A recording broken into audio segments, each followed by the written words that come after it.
Can you hear me? Let's put something in the chat just so I know that you can hear me, and we'll get started. Brilliant. Okay, a 4 out of 10. Well, let's see what we can do to that to raise it. We'll see what we can do, shall we? Good. I'm glad you can hear me. If you've got any questions, please ask throughout. I really do welcome questions. I want to make this as interactive as possible. How are we feeling in terms of lockdown easing? Is it fast enough, or do you want it slower? What? Write in the chat, faster or slower? What would you like? Let's find out. Just to see how you are feeling with regard to lockdown easing. Would you like it faster or slower? Depends on the data. Faster. Some of you are just chatting to me, by the way, in the chat. So if you change the box to panelists and attendees, then other people will see what you're saying. Feel free to network in the chat as well, and share your LinkedIn URLs, etc. Lynn won't be changing her behavior regardless of what happens here. Probably me too, actually. So let's get cracking. So we're here to talk about strategic marketing from customer-centric to growth hacking. I'm Jonny Ross.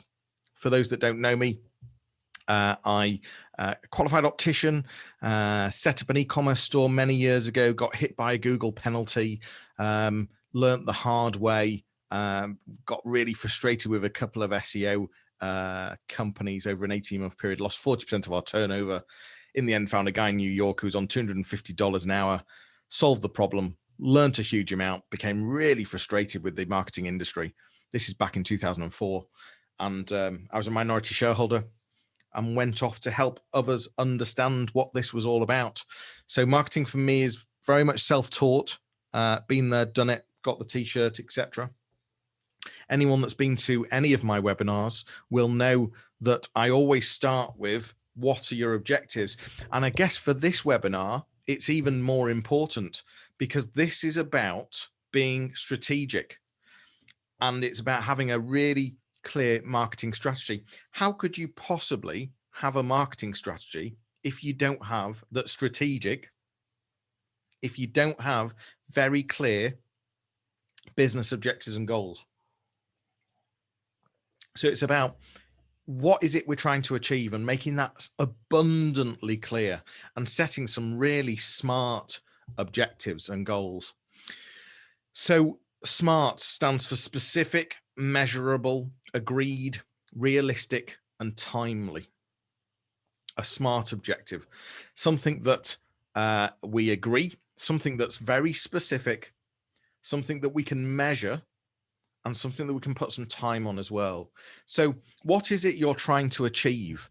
Are you trying to increase sales? Are you trying to reduce the amount of hours you're working in the business? Or are you trying to work a set number of hours in the business? Are you trying to solve world peace with your business? What is it you're trying to achieve? And that's the thing, we've got to be very clear about that. So one of the places to start, and we could spend a day or two on this easily.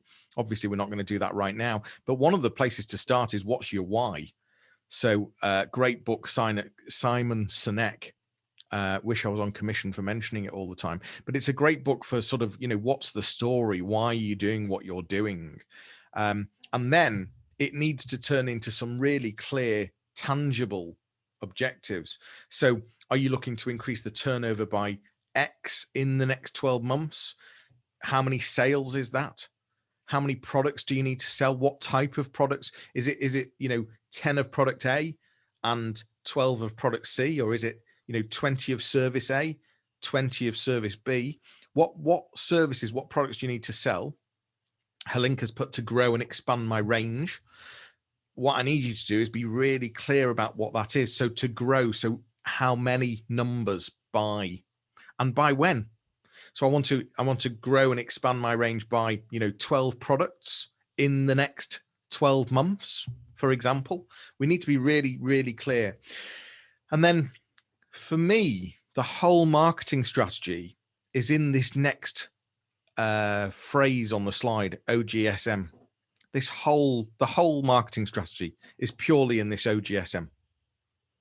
So what's an OGSM? Well, I was introduced to it by a business associate, and I've used it ever since, and it's just really, really easy and very clear.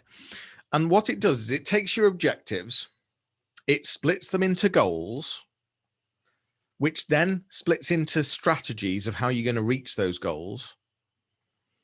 And it also tells you how you're going to measure all these things. So we need some examples here. So, I'm looking to turnover to increase my turnover by, let's say 100K in the next 12 months. So that means that we need to sell X more products, X more services. We need to sell a monthly retainer, 3 types of monthly retainer that's this amount. So 3 10 grand retainers, or those figures aren't adding up, are they? Let's say they're 2 grand a month retainers, 3 2 grand a month retainers.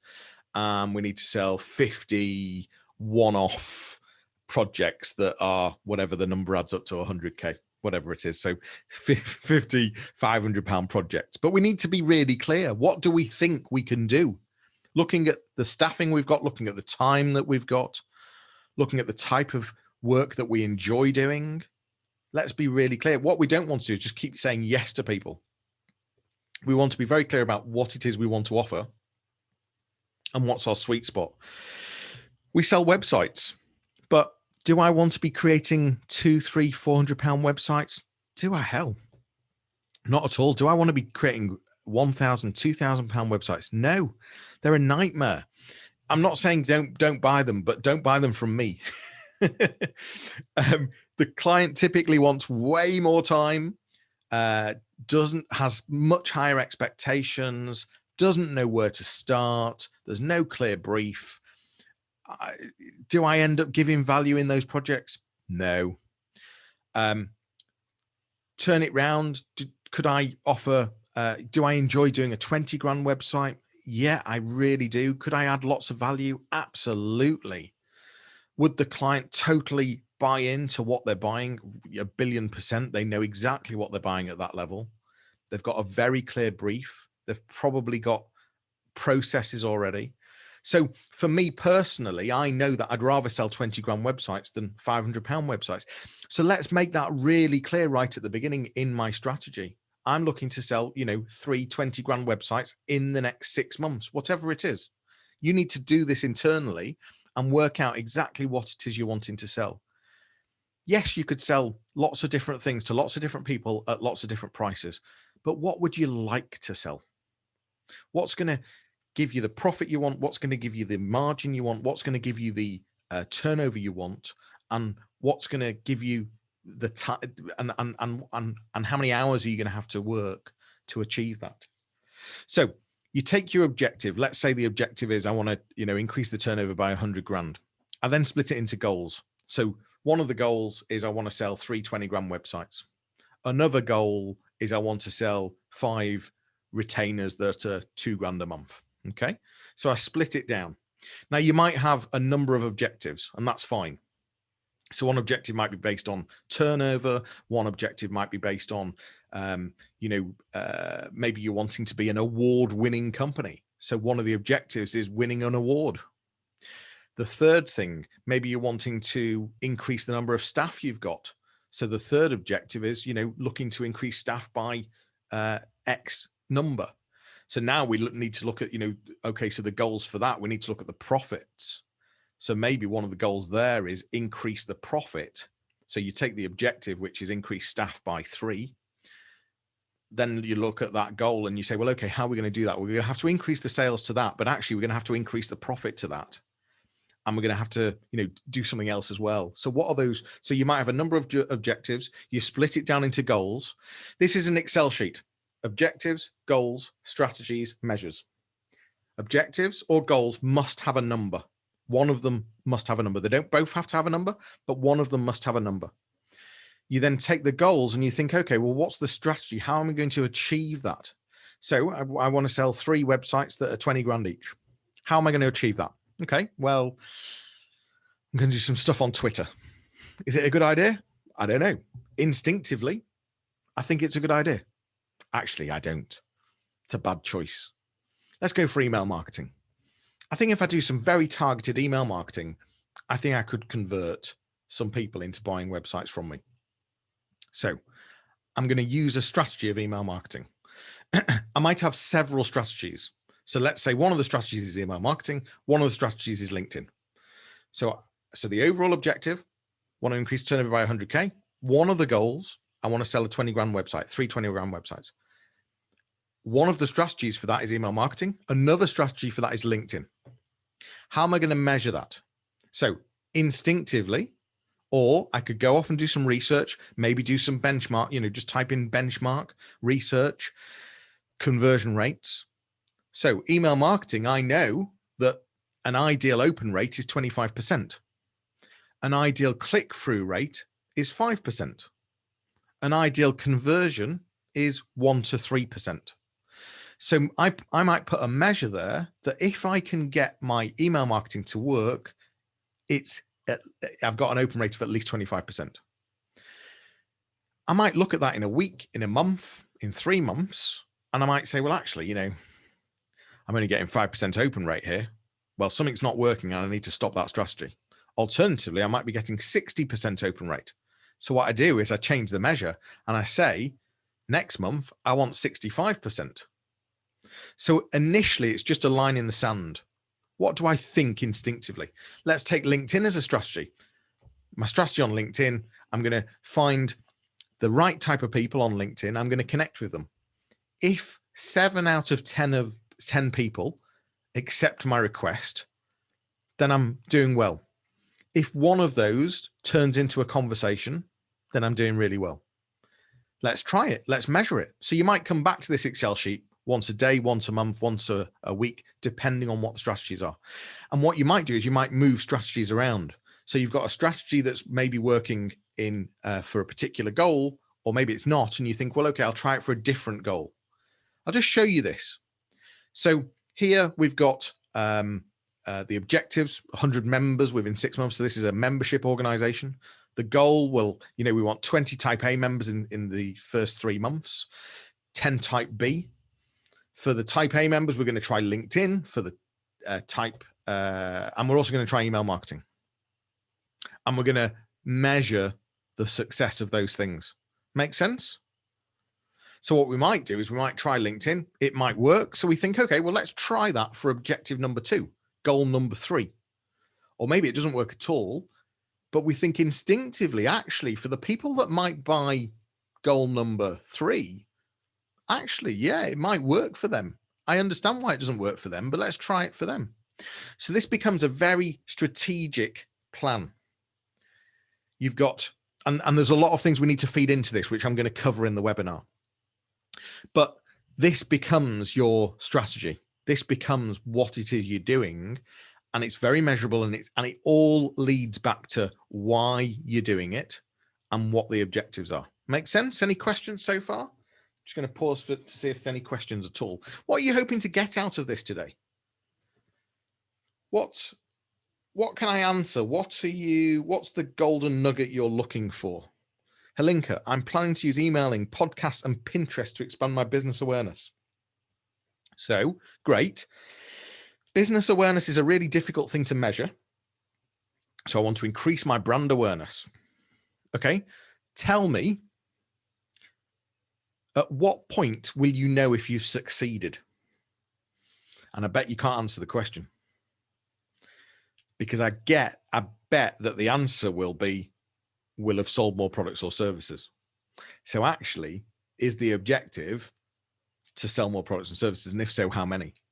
So whilst I get brand and business awareness, it's one of the most common objectives, but it's not measurable. So how can it be strategic? So unless you can measure it, unless you can find a way, or maybe you say, well, it is one of my objectives, but it's not my key objective. My key objective is sales. My key objective is whatever. So Helinka says how I'm ranked in Google as a leader in the market. Okay, brilliant. I've challenged you. You've come up with an answer. Absolutely love it. Brilliant. Okay. Is that meaningful enough? But it's certainly a factor, isn't it? So that's now the SEO strategy, isn't it? The strategy is SEO, and you're going to measure based on where you rank in Google. Brilliant. That's going to help towards one of your goals, one of your objectives. But that's a really good start. So interestingly, you've put emailing, podcasts, and Pinterest, but actually the measure is Google. So what I'm not seeing in that email podcast, what I'm not seeing in the strategy, in the activity, is search engine optimization. Catherine, practical tips I can put into place to grow my business. Ideas for what strategies work best for service type businesses. Okay, cool. Should I move on then? I've got lots of those ideas. So what are the, to be strategic, we also need to think of what are the secondary things that we're trying to achieve here. What are the other things that we're trying to achieve? What are the things that if we were paying for this, that, we'd like people to do?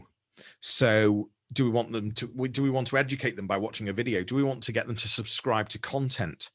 Do we want to build our email list? I would have thought that's something that you should all be doing, thinking about how you can convert people into email addresses all the time and how you can build that list, how you can power social media, getting people to follow you and to share and to like. That can only help you. How you can find influencers, that might be something. So don't forget that people might not be ready to buy. They might not be ready to have that product or service, but what else could they do? And the strategic thing is to come up with a list of secondary call to actions. Lynn, we want to concentrate on people who can actually afford to build a house rather than people who are just daydreaming about it. So that's about qualifying them. Really interesting. So I definitely cover that in this session. You'll be interested to know, and it's one of the last slides, but I absolutely cover it interestingly. So for just a quick moment, I'd like you to just quickly write down perhaps what one objective that's smart, that's got a number, that's got a time. You've got 30 seconds. Write something down that's got a number and a time, a clear objective.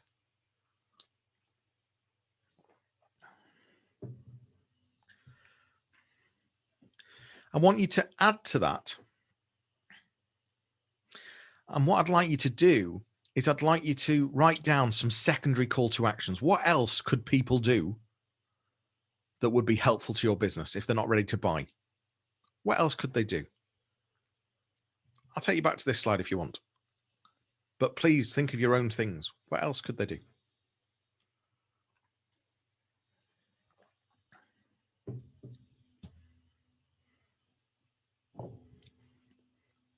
Okay. Let's give you another 10 seconds.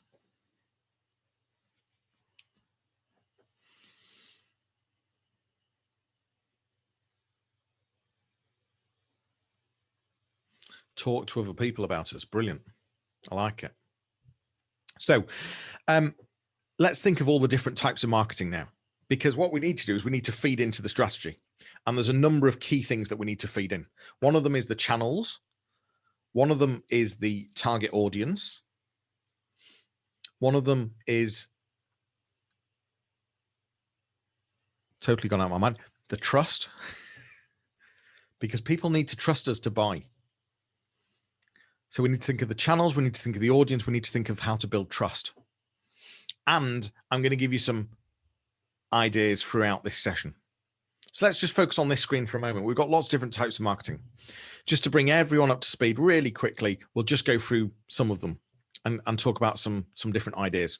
So advertising, you pay for it. Really simple. Could be pay-per-click, could be social advertising, could be paying to be in a magazine. We're not talking about online or offline marketing here. We're talking about all marketing.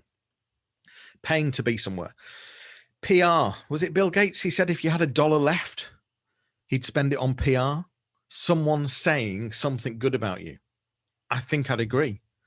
Public relations is brilliant. It's that influencer. It's that recommend a friend. It's the power of search engine optimization, actually. And I think PR is something that that people often miss out or forget. But I think it should be core to everything you do. Sales promotions, giving discounts. I'm not suggesting that you should, by the way, but perhaps for your audience, it's the right thing. So do you need to consider that? Do you need to think about doing some kind of offer? Do you need to think about doing some kind of seasonal offer? Social media, we've got, everything from Instagram, Twitter, LinkedIn, Pinterest, Snapchat, the whole lot. One of the things we need to do there is think about who our target audience is and think about what channels are they on. I've heard that social media is talked about as the analogy is imagine they're pubs. So depending on the day of the week, depending on the time of the day, depends on which pub we go to. Now, I know obviously with COVID, things aren't quite like that right now, but on a Friday after work, there's a particular type of pub we go to compared to a Sunday afternoon with the kids and the family. So imagine social media platforms as pubs. Where would you hang out at different times of day, different days of the week? And that's where to go and when to go there to talk about, to engage, of course. And don't forget, it's social media. Don't ram it down people's throats that you're trying to sell something to them all the time. Let's just get to know people. That's what really good marketing's about. Engagement. Engagement's just about having conversation. Email marketing. I think I have a slight love-hate relationship with email marketing.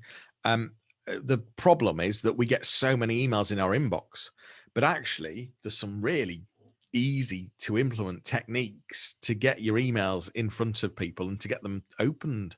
So I love email really. And I think it probably gives one of the biggest return on investments, especially if it's a targeted list, especially if you can really segment your list. So one of the things you need to constantly be doing is tagging people for different things, understanding how you've got them on your list, understanding what size of business they are, what job role are they in, what sector are they in. And one of the ways of doing that, really simple, by the way, is that you could send an email out to everyone. And maybe you've defined two very different types of target audience. Well, you could talk about two very different things on that email. And depending on which they click, you would add a tag to their file. So you would know that if they've clicked this one, they're probably, whatever it is. If they click this one, they're probably very whatever it is. And you do that over a period of time, lots of times. And what you do is you start creating, you segment it constantly. So you've done the split. You now split them further. You split them again. You split them again. And you start tagging and really understanding the audience so that over time, you're sending relevant emails to relevant people. It doesn't have to be a lot of hard work either. Storytelling. We all like to hear a story. We engage far better hearing a story than we do just being sold to.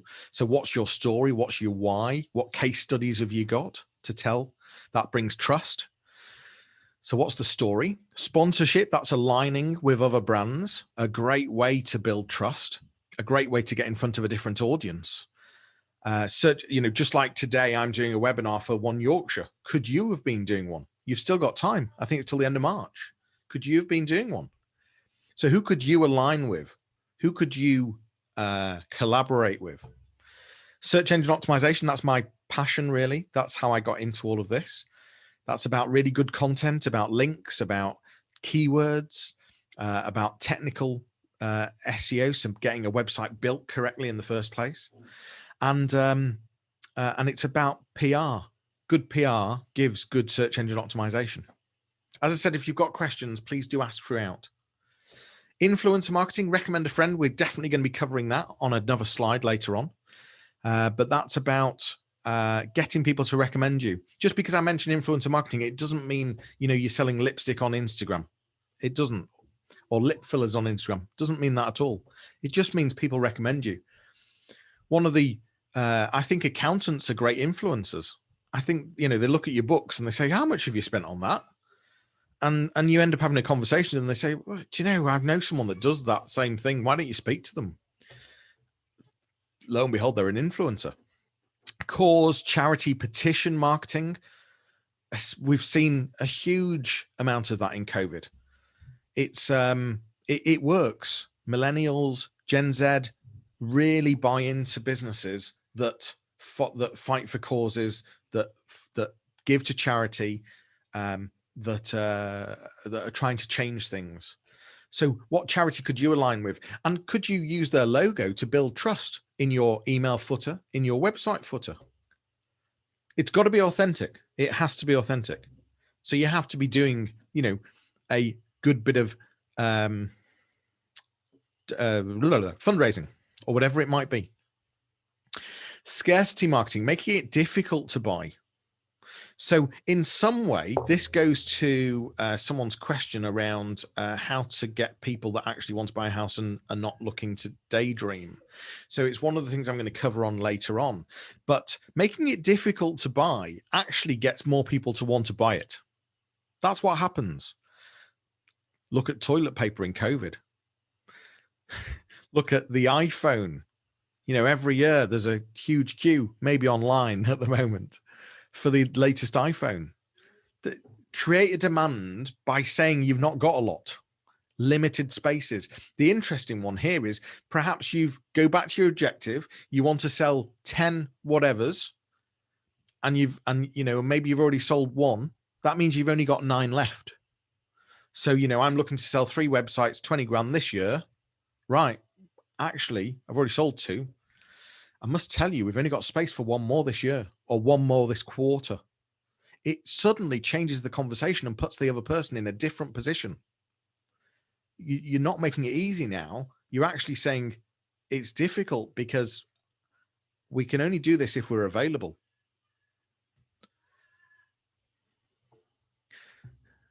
I'm just reading a chat there. Thank you. Seasonal marketing. So different times of year, tying the seasons up and thinking about the different times of year and tying, bearing in mind that we're all human beings, we all relate to things that are going on in the real world. So use that and relate your products or services to it. Direct mail, a great story here. So I've got a business associate who did a great campaign. He used to be in the Thunderbirds, actually. So he's got a bit of a story. And I totally realized that with COVID, people aren't necessarily at the desks right now, but they will be back. And direct mail does work. And in fact, there's so little direct mail that's sent nowadays that actually it's really easy to stand out with direct mail. So what he did was he did a series of postcards. It started with day 1. He sent a postcard out and it had the number 5 on it. 54321. He was in the Thunderbirds. He had a good story. It had the number 5 on it. He put it in a birthday card envelope, in a bright colored envelope, handwritten. He identified 20 HR managers in Yorkshire that he wanted to speak to. He delivers learning and development and communication skills in teams, big organizations. He knew he needed to speak to the HR directors in a particular sector in Yorkshire. He found 20 of them on LinkedIn. He created this postcard, number 5, put it in a birthday envelope, put their name on it, an address, of course, handwritten, posted it. Of course, it got onto their desk. It looks like a birthday card. They open it. It just says the number 5. What the hell's this? The next day, the same thing with the number 4. Nothing else. Some people might think this is a bit strange, a bit stalkerish. I'm just giving you some examples here so that you can try and think how you could come up with something similar. Number 3, by day 4, people in the office are saying, have you received the next one? There's suddenly a whole story going on. Anyway, it gets to day 1. Thanks for opening these. I've actually made a video for you. Go to YouTube, blah, blah, blah, blah. Put the link in on the postcard. They go to YouTube. It's a personalized video. He's created 20 personalized videos. Hi, Sally. Thanks for watching. Thanks for opening this link.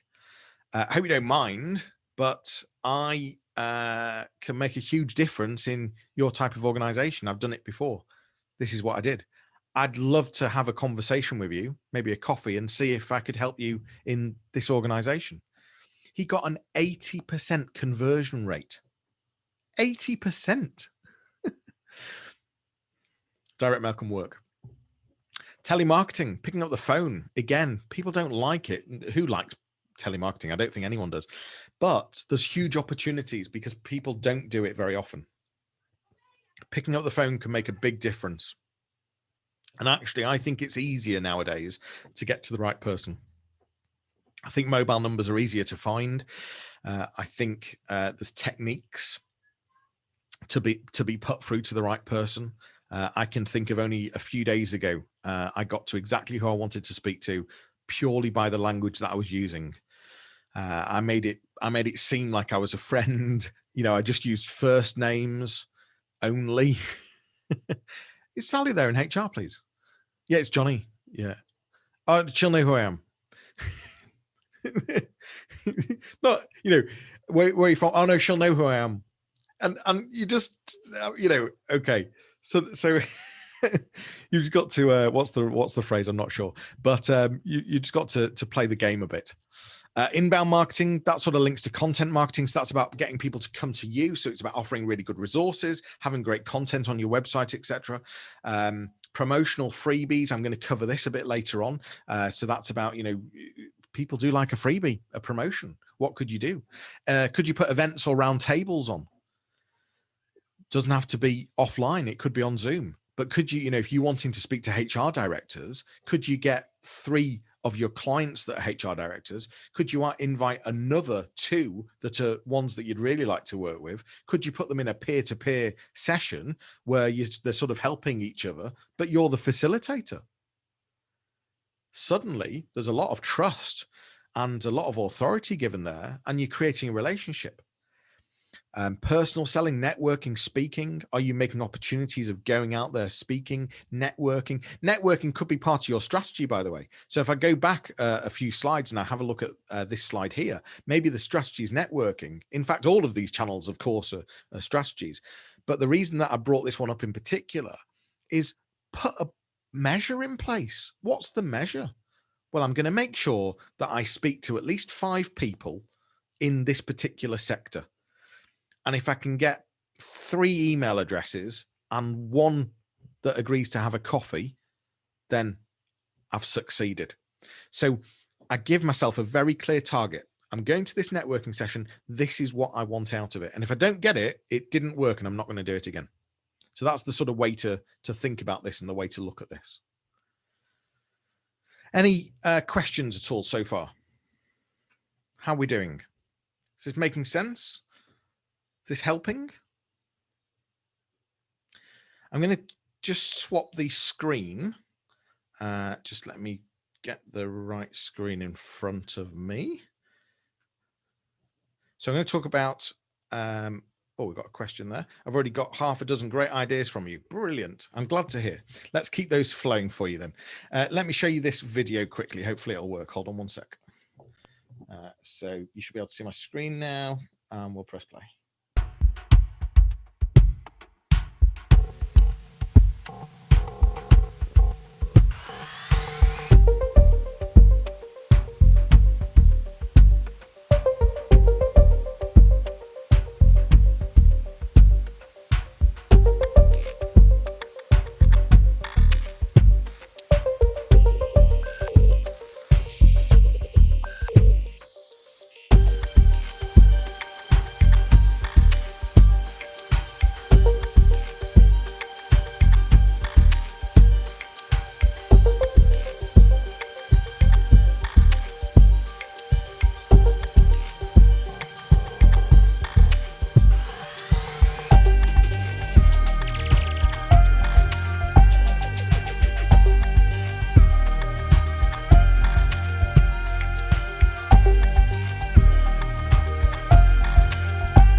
So hopefully you've got my slides back. I've just lost you for a second there. Yeah, hopefully you can see.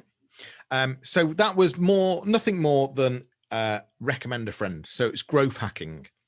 And growth hacking, as I said, it's nothing more than recommend a friend. Dropbox's example there was, we'll give you more storage if you recommend us.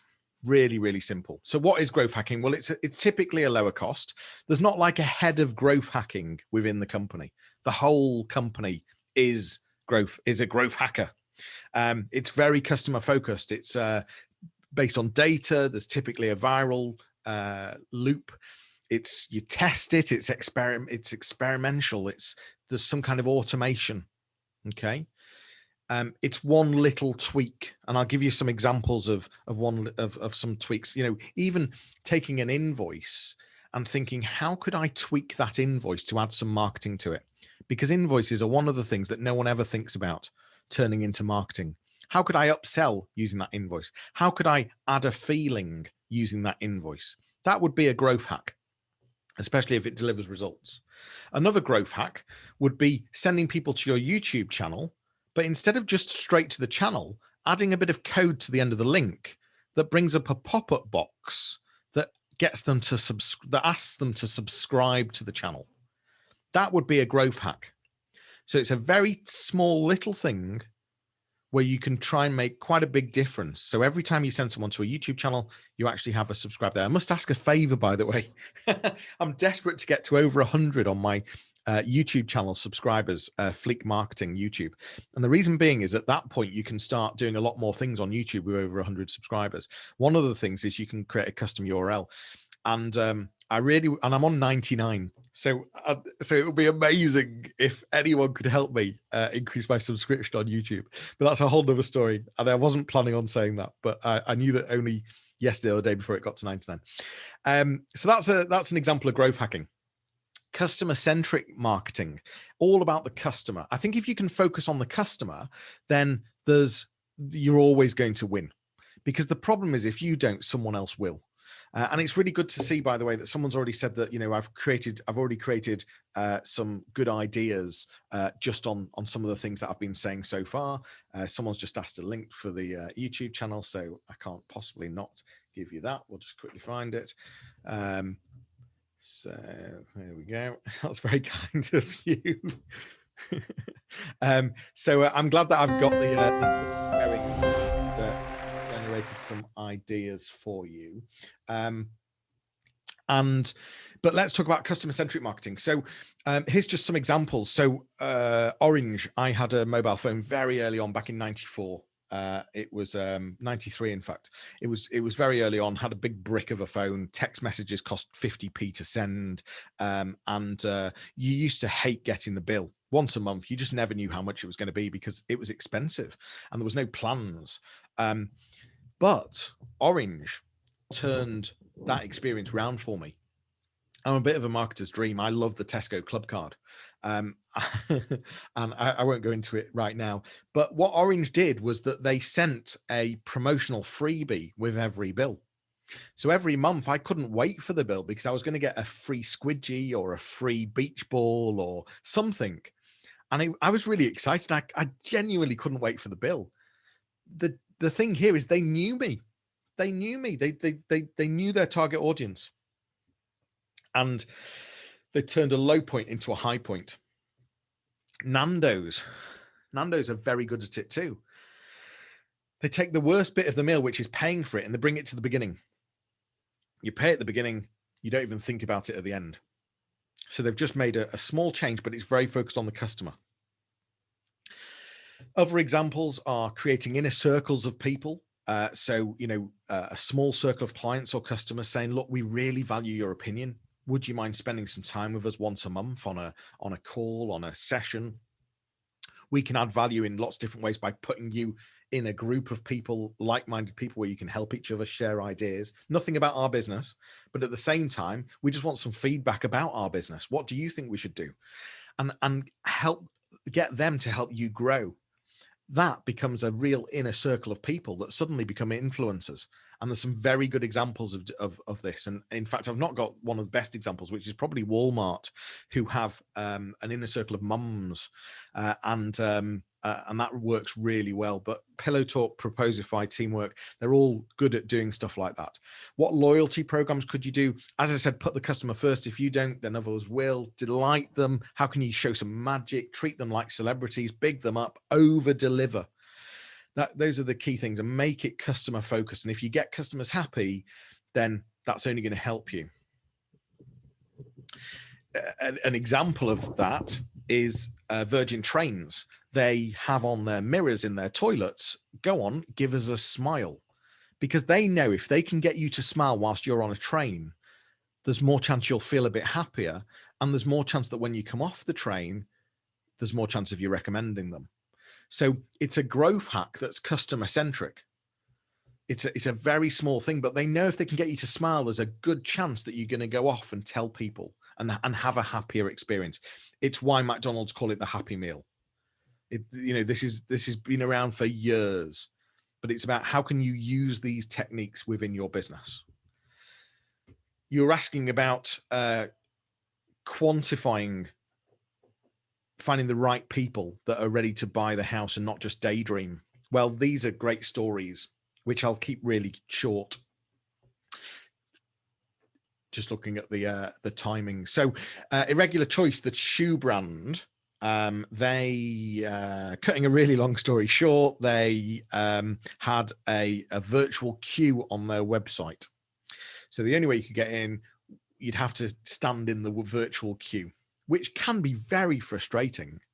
But at the same time, if you know that there's a sale on and you know that there's a particular pair of shoes you want to buy, I was buying a pair for my wife at the time. I knew she wanted them. I knew there was a sale. So I'd be silly not to queue in a way. But also the messaging around it was, once you're in, you've only got an hour to shop.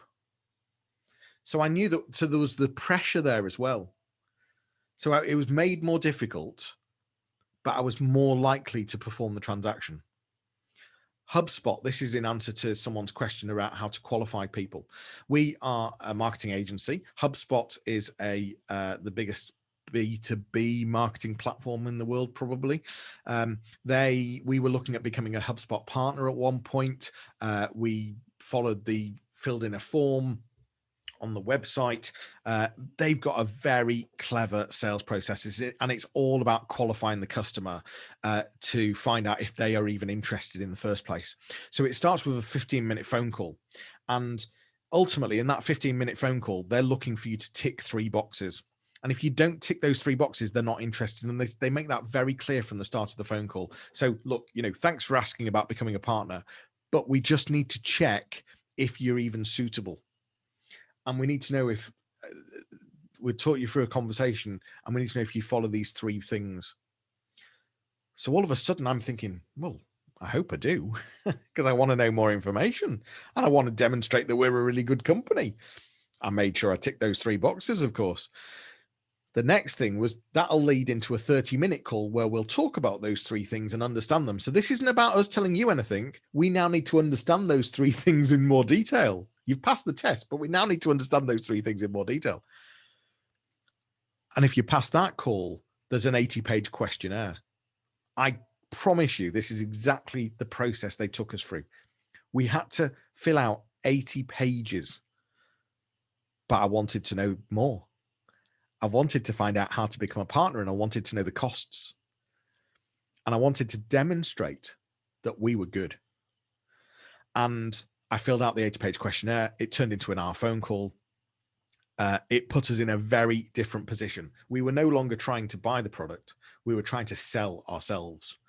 And that's a very clever process. So how could you introduce that? Could you turn around and say, we've only got room for 3 more clients. I've only got room for 1 client this month. I've only got 10 products left. It's got to be authentic. It has to be authentic. But how can you introduce processes like that? Influencer marketing. As I said, it's not about just Instagram. But if you were looking at Instagram, then you need to look at micro influencers, less than 10,000 followers. They tend to be more authentic, more passionate, more relatable. But who could be your influencers? Would it be an accountant? Would it be some kind of business leader? Would it be some kind of consultant? So who would be your influencers in your market? We now need to think of the personas, because what's really important is we understand who we're selling to. And just like the business objectives, you may have a number of personas. So please, please, please don't tell me that you can sell anything to anyone, because you can't. Or at least the most profitable stuff won't be everywhere. And the easiest stuff to sell to the easiest audience won't be every person. So where are you best? Where have you got the best stories? Where have you got the best experience? Where do you solve the biggest problem? Who are the types of people that are willing to buy your product or service? And can we define them? Do they work for it? So are you selling to a company? And if you are, you need this slide. This is about defining the company. So, ideally, if I'm trying to sell a 20 grand website, I probably don't want a company that's just a one man or woman person. I probably want them at least employing a few staff, as an example. Okay. So what's the size, their turnover, profit, number of staff? What's the ideal? As I said, you might have 2, 3, 4, 5, 6 different personas, but let's define them. So persona A, well, typically this type of company in this type of sector in this type of industry. That doesn't mean you can't sell to all sectors and all industries. It just means you're focused, you're strategic. So who are you trying to sell to? What departments have they got? And the people. So whether you're selling to directly to people or to businesses, this is the slide you need. So everyone needs this slide. Who are the people that are buying it? Let's define them. Let's pigeonhole them. Asda can. They know that their audience, and you might say it's a supermarket, they say they can sell to anyone. No. Their ideal target audience is a 30-year-old female mother. That's that is their target audience. Very specific. So who can you target? Can you describe their age, their gender, their job title, their education, their hobbies, their interests? What car do they drive? How many kids have they got? Are the kids at university? What might they be searching for in Google? What are their pain points? I work with a virtual office provider. I work with a serviced office provider. They offer serviced offices, meeting rooms, and virtual offices. They have a number of different personas. They've got small business Steve. They've got PA Polly. They've got corporate Chris. And the reason they've given them names is because you need to get into the mindset of that audience. When you're putting a post on Instagram, when you're writing an email, when you're doing a podcast, when you're writing a blog, you need to be thinking of Chris or Steve or Polly or whoever your audiences are, and thinking of just that one person and writing or speaking or recording for them and being really clear. Catherine just asked, does asking a question on direct mail, asking them to email you their answer work? I like that. That's a great idea. Does asking a question on direct mail, asking them to email you their answer work? I love that idea. So personas, you need to think of different personas. And if you come up with 12 personas, that's fine. But maybe your homepage on your website focuses on the top 3. Maybe your brochure focuses on the top 3 or 4. And maybe it's got a page deeper in that talks about some of the other things. But be very focused, and that's how to be strategic. So just 30 seconds. What would be the top persona? Who would be the ideal? You might have 15 different personas, but what's the ideal one? If you had to pick one, describe them, write them down. What company do they work for? Industry, sector, what size of company? Are they male, female? What's their age? What are their problems?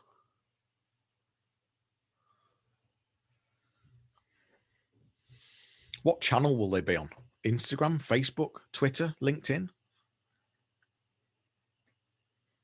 Do they not do any of that? They just can't wait to get to a physical event. Let's describe them.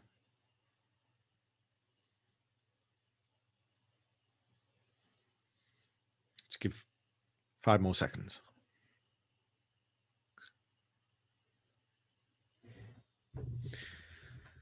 So the last part of this is how you're going to build trust, because people buy from people. Unless you're a big company like Coca-Cola or Marks and Spencer's or McDonald's, people are buying from people. People are buying from you. So how can you get your story out there? How can you build your trust? So there's a number of different ways of doing this. Personality, showing personality through content, pictures, talking, being real. Help me get to know you. But also, who can you find as an influencer? Who can recommend you? What stories can you tell? What case studies have you got? And in case studies, tell me the problem, the solution, and the impact. The impact's really important. And keep saying so what to the impact. Write it and say, yeah, but so what? Well, we did X, Y, and Z. Yeah, but so what? Yeah, but we did blah, blah, blah. Yeah, but so what? Go to the client and ask them what the impact was. You'll be amazed at the answer sometimes. Get some numbers in your impact. Thought pieces, show personality, show opinion.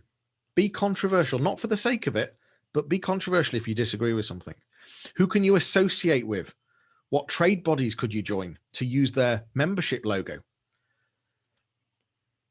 What's your review strategy? How do you get people to say that you're good? Can you put a process in place to make sure that you get people to say that you to give you a review at the right time? Whether it's on Facebook, LinkedIn, Google reviews is the best place to get them. TripAdvisor, Trustpilot, reviews.io, lots of different places. You might want to cover a few of those, but Google would be the place I would start. And who could you collaborate with? What other companies could you work alongside that can recommend you and you can recommend them, and that you work well as a team, that you can bring in, that they can bring you in? So how would you build trust? Just got 30 seconds. What could you do? I'll take you back to this.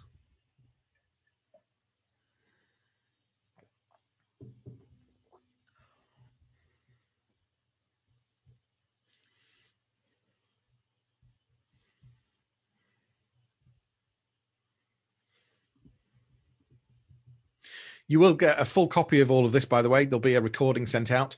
I've got quite a busy day, so it might not be today, but if not, it'll be tomorrow.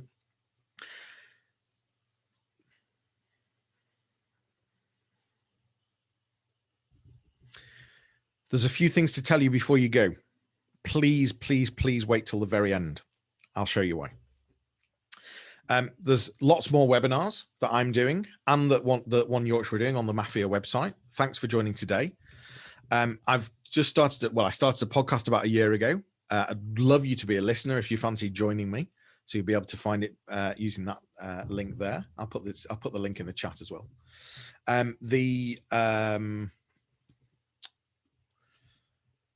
Podcast, there we go.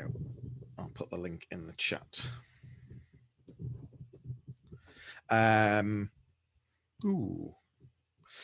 There's a Facebook group. So if you're looking to connect with like-minded people and want to share knowledge and learn more, then join the Facebook group. There's nearly 1,000 people in there now, all Yorkshire businesses, all trying to learn from each other, help each other. There's no, it's just there to help you, nothing else. And feel free to challenge me if you've got questions, or if you think this is a load of nonsense. Lynn's already joined the Facebook group. It's really friendly. That's very kind of you to say. Thank you. Challenge me if you think this is a load of nonsense. You can reach me on LinkedIn or Twitter or email anytime. If you've got questions, you'll find that I will happily try and answer those questions. I love feedback. So when this session closes, you're going to be taken to a feedback form, and I'd love you just to spend 2 minutes just quickly filling that out, telling me what you thought of the event, telling me what other events you'd like, and if this has been helpful. But thank you so much for coming here today. I totally value your time. I hope this has been helpful. Let me know in the feedback, and have a great rest of week. And I look forward to seeing you all soon. Thanks for being here, and good luck, and have a very strategic marketing strategy. Take care. Bye-bye, everyone.